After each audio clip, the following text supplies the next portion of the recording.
Ćao, moje ime je Vedran, imam 27 godina. Hobi mi je kamenolom i rad u kamenolomu i sve što ima veze sa kamenolomom. Obožavam rad u kamenolomu. Cijelo djetinjstvo sam proveo ovdje u kamenolomu i to je za mene jednostavno.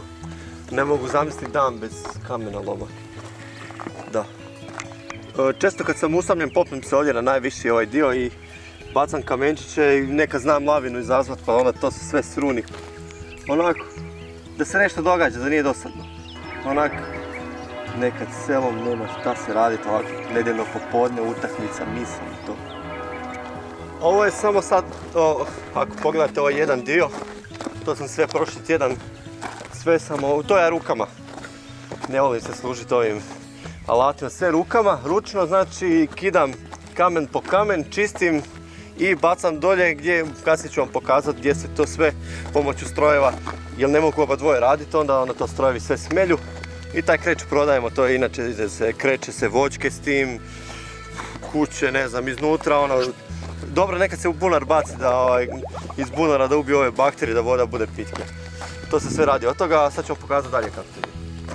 Sad ćemo pokazati samo jedan dio ovoga, jedan dio što sam vam.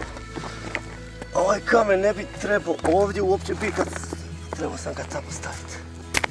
Nemojte staviti baze, to mi nisam još sve dovršio od prošlog tjedna.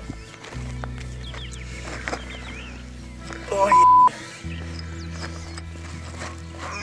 terinu. Ove teže kad ne mogu. Evo ga, pukli su mi sad opet hlače. Nije prvi puta. Pokrpat će nekom. A sunce ti Bože, pa koliki si. Kad se nađem u ovakvoj situaciji da ne mogu pomaknuti ovako, nekad kad sam bio mlađi i više sam dizao, ali sad kako to sve boli leđa i tog sveg. Pogledaj koliko sam. Kad zapnem ovak s velikim kamenom, onda nazovem kolegu koji mi dođe pomoć. Ako ne možemo dvojice, onda ga najrađe ostavimo gdje je, pa jednog dana kad tehnologiju naprave pa ćemo vidjeti. Sad ćemo nazvati mu kolegu pa ćemo probati skupa. Halo? Čekaj, malo signal ovdje se frkao. Evo zvoni. Sad ako nije opet u autu, sam se vozao okolo. Auto ima 55 konja, šta je to? Dobre.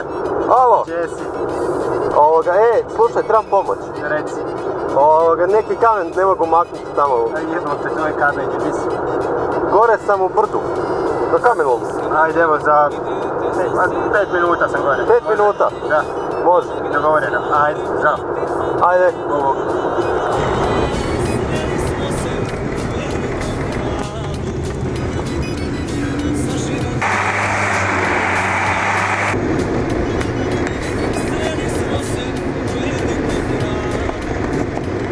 Evo ga, sad će doći.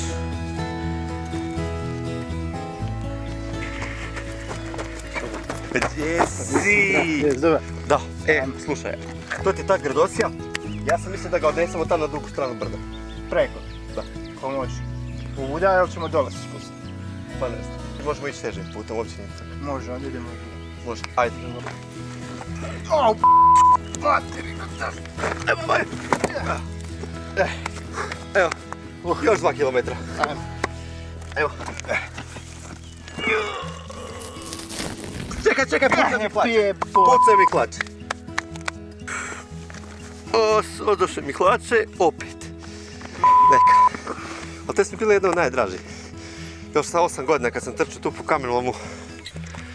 Zubima bi ovo pojel, zubima. To je taj kamenolom ovdje dolje. Neka znam si pivce doneti MP3. I onda Black Dahlia pustimo i mislim pustimo. Ja i moji imaginarni prijatelji, osim ja kola dođe, nekad pomogne i tako. Pa mislim, takav je život ovdje, vlada ne pomaže ništa. Brate mili, treba to brdo srediti, uopće ne vidim susjedno selo, zato sam ga i krenuo mica sa 7 godina. Da.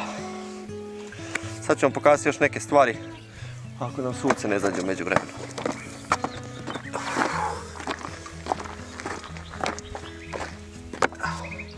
Ovo sve što se tu vidi, to je od zadnja 2 sata, sve sam odozgora bacao.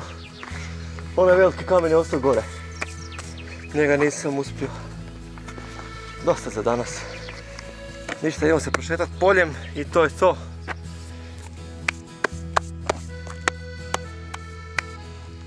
Idemo na livadu.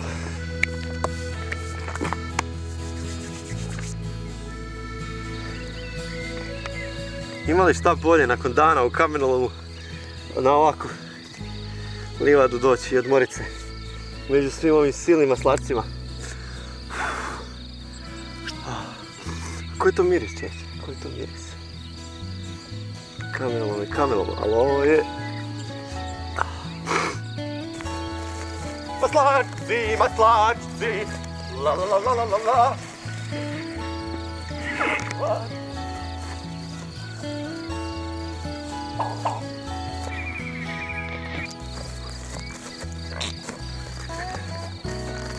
Ovo što dolje, M. Simic, to je stroj koji je projektirao Miroslav Šimić, projektant iz Zagreba. A ono tamo snima. Tu ti je Kolariću ruka upala i onda je bio, prvo mu zliječio ruku, pa kad smo vadili smo namazali nekim uljem i onda si uspio čak nekako zapaliti ruku, uglavnom ima gips do ovdje. Samo ako možemo prići tamo pa ću pokazati ovaj silos. Ima jedna super priča oko tog silosa. Ne znam zašto to uopće tu stoji.